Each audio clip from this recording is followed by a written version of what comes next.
အခုတင်ပြမှာကတော့တကူလာမိတ္တရာတိဖွားမြင်သူများ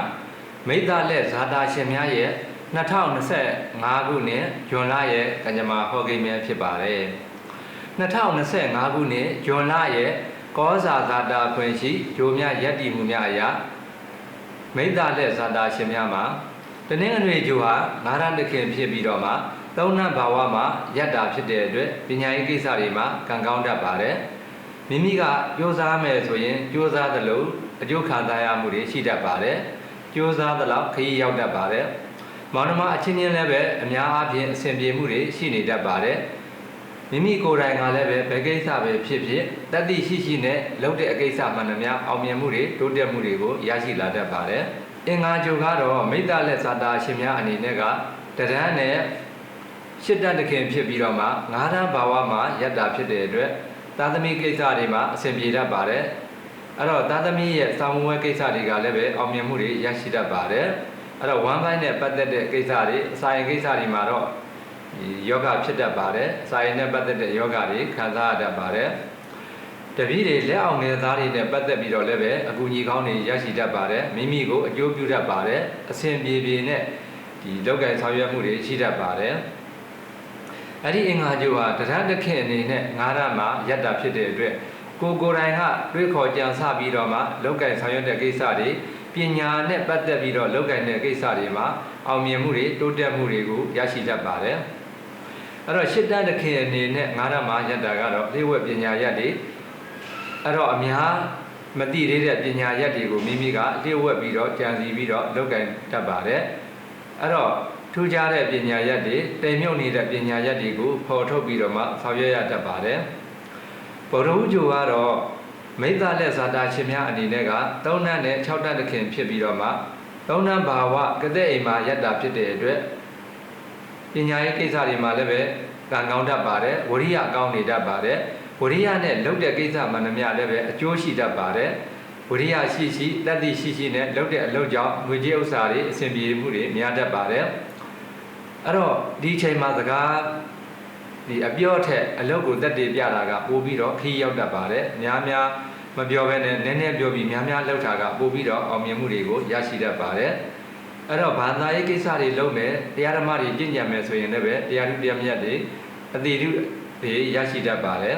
နောက်26ရက်နောက်ပိုင်းမှာတော့ဗုဒ္ဓဟူးဂျိုဟာလေးတန်းဘာဝမှာရက်မှာဖြစ်ပါတယ်အဲ့ဒီအခါမှာတော့ဒီပညာနဲ့ပတ်သက်တဲ့ကိစ္စတွေစာသင်တဲ့အခါမှာဒီအခက်အခဲတွေကြုံတတ်ပါတယ်တချို့ကိစ္စတွေမှာလည်းပဲမိမိကိုယ်တိုင်ကတလွဲမာနနဲ့ကြောင့်မလို့အခွင့်အရေးတွေဆုံးရှုံးတာမျိုးတွေမာနမထားတဲ့ကိစ္စမှာမာနထားတဲ့အတွက်ကြောင့်မလို့ဆုံးရှုံးတာမျိုးတွေနစ်နာတာမျိုးတွေကြုံတတ်ပါတယ်။ကြာတာပရိဂျိုကတော့မိတ္တလက်ဇာတာရှင်များအနေနဲ့က9ရနဲ့12တန်းတခင်ဖြစ်ပြီးတော့မှ3တန်းဘာဝမှာပြောင်းရွှေ့ရတာဖြစ်တဲ့အတွက်ညီငယ်တွေမောင်ငယ်တွေမိမိရဲ့ဒီညီကိုမောင်နှမတွေအငယ်တွေမှာဒီကျမကြီးနဲ့ပတ်သက်ပြီးတော့အားနည်းတတ်ပါတယ်မောင်နှမအချင်းချင်းတော့ညီညွတ်မှုတွေရှိတတ်ပါတယ်အဲ့တော့ရေချားမြေချားခရီးကိစ္စတွေလည်းပဲတွားပြတတ်ပါတယ်တွားရန်အကြောင်းတရားတွေလည်းပဲဖန်လာတတ်ပါတယ်တောက်ကြကြိုကတော့မိတ္တလက်ဇာတာရှင်များအနေနဲ့က2တန်းနဲ့9တန်းတခင်ဖြစ်ပြီးတော့မှတရားဘာဝမှာယက်တာဖြစ်တဲ့အတွက်ငွေချင်းနဲ့ပတ်သက်ပြီးတော့အဆင်ပြေတတ်ပါတယ်ငွေရလို့လည်းပဲစိတ်ချမ်းသာမှုတွေရတတ်ပါတယ်နောက်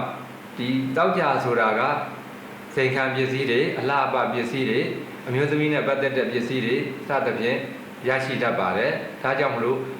အဲ့ဒီလိုလုပ်ငန်းတွေအဲ့ဒီလိုကိစ္စတွေနဲ့ပတ်သက်ပြီးကံကောင်းမှုတွေရှိတတ်ပါတယ်ခုနတတခင်ဖြစ်ပြီးတရမယက်တာကလည်းပဲဒီမွေးကိစ္စတွေများတတ်ပါတယ်အိမ်တော်ရေးအခြေကိစ္စတွေမှာလည်းပဲအခွင့်အလမ်းတွေကျုံနေတတ်ပါတယ်အဲ့တော့ဒုမွေးကိစ္စတွေလည်းပဲများတတ်ပါတယ်အတိုင်းဝိုင်းလည်းပဲကျေပြန့်လာတတ်ပါတယ်အဲ့ဒီလိုဒုမွေးရေးတွေအခြေရေးအိမ်တော်ရေးကိစ္စတွေကြောင့်လည်းပဲငွေကြေးနဲ့ပတ်သက်ပြီးတော့အဆင်ပြေမှုတွေရှိတတ်ပါတယ်ငွေရတတ်ပါတယ်အလုပ်တွေလည်းပဲပျော်ရွှင်စရာကိစ္စတွေကြုံရတတ်ပါတယ်အိမ်တွင်းနဲ့ပတ်သက်ပြီးတော့လည်းပဲစိတ်ချမ်းသာမှုတွေရှိတတ်ပါတယ်အကျိုးရှိတဲ့မိတ်ဆွေတွေမိမိကိုအကျိုးပြုတဲ့မိတ်ဆွေများနဲ့လည်းပဲတွေ့ရတတ်ပါတယ်စနေဂျိုကတော့မိတ္တလက်ဇာတာရှင်များအနေနဲ့က10တန်းနဲ့17တန်းတခင်ဖြစ်ပြီးတော့မှ12တန်းဘာဝမှာယက်တာဖြစ်တဲ့အတွက်ကြောင့်မလို့ငွေကြေးနဲ့ပတ်သက်ပြီးတော့ရပြီနဲ့လည်းပဲတစ်ဖက်တစ်လမ်းကတ တစ်ခါလေမှာတိတ်ပြီးအကျိုးမရှိဘဲနဲ့ကုန်သွားတာမျိုးတွေရှိတတ်ပါတယ်အဲ့တော့ရမယ့်အခွင့်အရေးတွေရတဲ့အခွင့်အရေးတွေကလည်းပဲပြန်ပြီးတော့ဆုံးရှုံးတာမျိုးလည်းပဲကြုံတတ်ပါတယ်အဲ့တော့ဒီစနေချိုဟာဗျာရဘာဝမှာရက်တာဖြစ်တဲ့အတွက်တခါလေမှာစိတ်သောကတွေများပြီးတော့မှစိတ်လေပြီးတော့မှလှုပ်ချင်အောင်လုပ်မိတဲ့အတွက်ကြောင့်မလို့ဆုံးရှုံးနေတာမှုတွေကြုံတတ်ပါတယ်အဲ့တော့ဆယ်တန်းတစ်ခေအနေနဲ့12တက်မှာရက်တာကလည်းပဲအလုံးနဲ့ပတ်သက်ပြီးတော့မှဆုံးရှုံးမှုတွေနေတာမှုတွေလည်းပဲတစ်ဖက်ကပြန်ပြီးတော့ကြုံတတ်ပါတယ်ဒီသောကတွေဖြာပါဒတွေဖြစ်လာတဲ့အခါမှာဘာသာရေးတွေနဲ့လုံးမဲ့ကိုကတရားဓမ္မတွေကျင့်မယ်အဋ္ဌဌာန်တွေဝင်မယ်ဆိုလို့ရှိရင်တော့အဲ့ဒီအခက်အခဲတွေကနေပြီးတော့မှရှောင်လွှဲနိုင်သွားရှိပါလိမ့်မယ်ရာဟုဂျိုကတော့17တဘာဝမှာပဲယတ္တာဖြစ်တဲ့အတွက်ကြောင့်မလို့စီးပွားရေးကိစ္စတွေမှာအခွင့်အလမ်းကောင်းတွေလည်းပဲတစ်ဖက်တစ်လမ်းကပြန်ပြီးကြုံတတ်ပါတယ်ဒီဝယ်ထားတဲ့ပစ္စည်းတွေကတော့အမှားယွင်းတွေဖြစ်တတ်ပါတယ်တချို့ပစ္စည်းတွေမှာဒါဈေးမကပ်ဘဲနဲ့ပြန်ရောင်းရတာမျိုးလည်းပဲကြုံတတ်ပါတယ်ဒါကတော့မိစ္ဆာလက်ဇာတာရှင်များရဲ့2025ခုနှစ်ဇွန်လရဲ့ကံကြမ္မာဟောကိမဲဖြစ်ပါတယ်အားလုံးကျမ်းမာချမ်းသာ၍လူရာဆန္ဒပြည့်ဝကြပါစေခင်ဗျာကျမတို့ရဲ့နေလား channel ကို like subscribe လုပ်ဖို့မမေ့ပါနဲ့နော်